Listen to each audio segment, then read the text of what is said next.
Segunda de Timoteo 3, verso 16. Toda la Escritura. ¿Cuánto de ella? Toda. Toda la Escritura es inspirada por Dios y útil para enseñar, para redarguir, para corregir, para instruir en justicia. Martin, si tienes manuscritos diferentes y dicen lo contrario, ¿ambos pueden ser inspirados por Dios? No. Uno de ellos debe ser inspirado por Dios y uno de ellos debe ser espurio. Exactamente. Uno es bueno para redarguir, para corregir e instruir, y el otro no. Muy bien. Dios encargó la preparación de su palabra divinamente inspirada al hombre finito. Esta palabra ordenada en libros, el Antiguo y el Nuevo Testamento, es la guía de los habitantes de un mundo caído.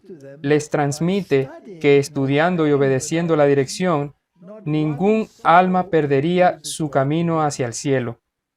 Aquellos que piensan que para dejar claras las supuestas dificultades de las Escrituras, al medir por su regla finita lo que es inspirado y lo que no es inspirado, sería mejor que se cubrieran el rostro como lo hizo Elías cuando la voz suave y apacible le habló, porque están en presencia de Dios y los santos ángeles que durante siglos han comunicado a los hombres luz y conocimiento diciéndoles qué hacer y qué no hacer, desplegándose ante ellos escenas de interés emocionante, marca por marca en símbolos y signos e ilustraciones. Esto viene de cartas y manuscritos. Ahora, Martin, todo esto nos dice es que no subestimemos a Dios. No discutan acerca de su palabra. Pero también nos dice que si todas las escrituras son inspiradas por Dios, debemos estar seguros de que estamos leyendo la palabra de Dios. Sí. Debes estar 100% seguro, porque de lo contrario podría ser un Dios falso. Podría ser un Dios falso. Entonces, todas las escrituras son dadas por inspiración. No hay nada en las escrituras que no sea dado por inspiración. Apocalipsis 12, verso 17. Entonces el dragón se llenó de ira contra la mujer, que es la iglesia, y se fue a hacer guerra contra el resto de la descendencia de ella, los que guardan los mandamientos de Dios y tienen el testimonio de Jesucristo. ¿Hay un enemigo de Cristo y del remanente? Oh, sí, seguro. Hay un enemigo, ¿cierto? Sí. Y es un enemigo muy peligroso. Sí, y no se rinde muy fácilmente. Y no juega limpio. No. Y está enojado, está muy enojado. Debe estar enojado por alguna razón u otra. Una de las razones por la que la gente se enoja es si son expuestos. Sí, ¿cierto? Si atrapas a un ladrón y dices que es el culpable, se enoja mucho. Pensé, Martin, que deberíamos hablar un poco sobre la ley y el testimonio, porque este es un aspecto muy importante de las Escrituras. ¿Qué es la ley y qué es el testimonio? ¿Y por qué es importante?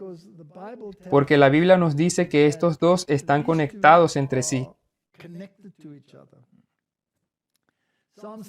Salmo 19, verso 7. La ley de Jehová es perfecta, que convierte el alma. El testimonio de Jehová es fiel, que hace sabio al sencillo. Entonces tienes la ley y tienes el testimonio, y ellos son perfectos y son esenciales para la sabiduría.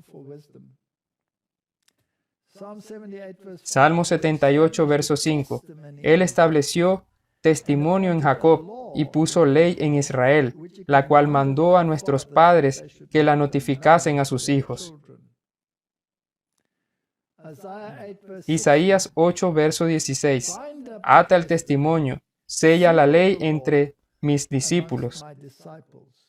Ahora, tratamos con esta pequeña palabra sello antes.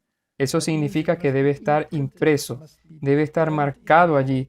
Es una señal, es una marca de tu lealtad y debe quedar impresa en los discípulos. Isaías 8, verso 20 es uno muy importante. A la ley, en este caso es Torá, y al testimonio. Si no dijeren conforme a esto, es porque no les ha amanecido. Entonces, la Torá son los primeros 5 libros de la Biblia, y es la ley de Moisés. También contiene los 10 mandamientos, por supuesto. Y luego el testimonio es el testimonio de todos los demás profetas. Entonces, tenías la ley y tenías el testimonio. Si no dijeren conforme a esto, es porque no les ha amanecido. ¿Qué pasa si niegas la palabra?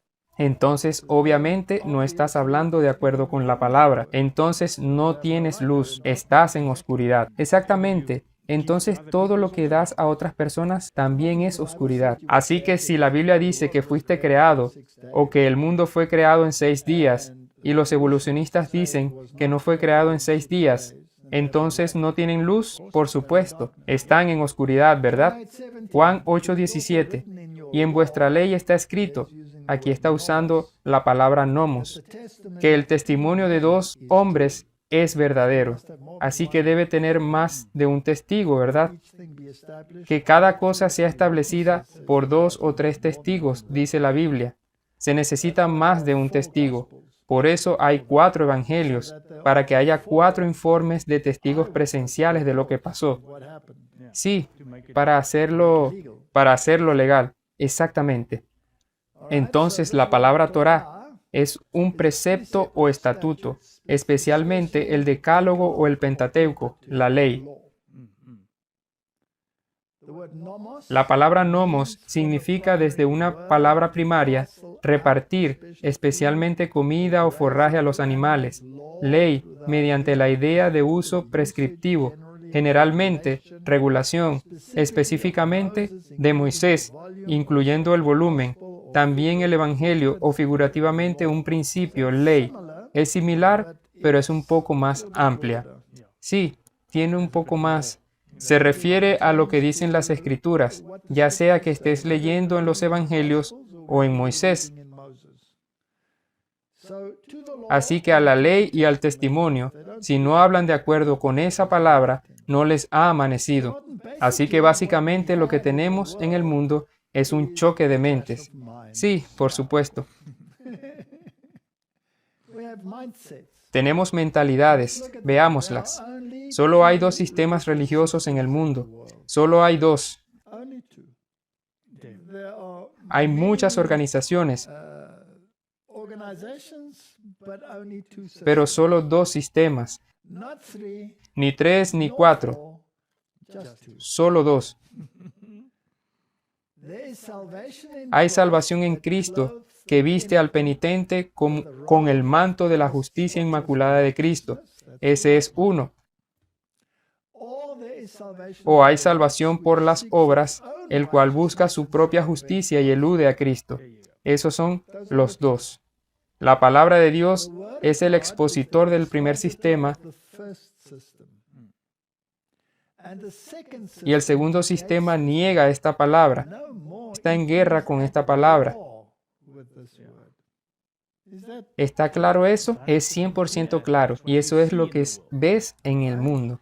Ahora, hay una pequeña palabra aquí que encuentro importante, y es que la salvación en Cristo viste al penitente.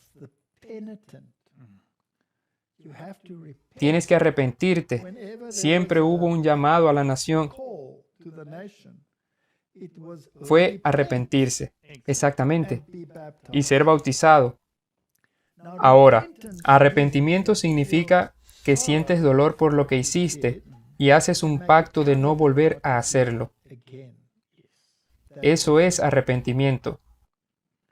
Ahora, si tu salvación es por obras, en realidad puedes eludir el arrepentimiento. Y veremos cómo se hace esto en el segundo sistema a medida que avancemos. Pero el arrepentimiento es el punto de partida para entrar en una relación con Cristo.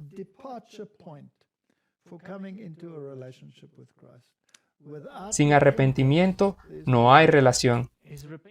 El arrepentimiento no es también lo mismo que la diferencia entre en la mano o en la frente. El arrepentimiento es ambos. Estás convencido, sí, y harás lo correcto. Eso es arrepentimiento, pero puedes hacer el otro como mencionaste y solo hacer la acción para seguir adelante. Incluso puedes tenerlo en tu cabeza si es el incorrecto.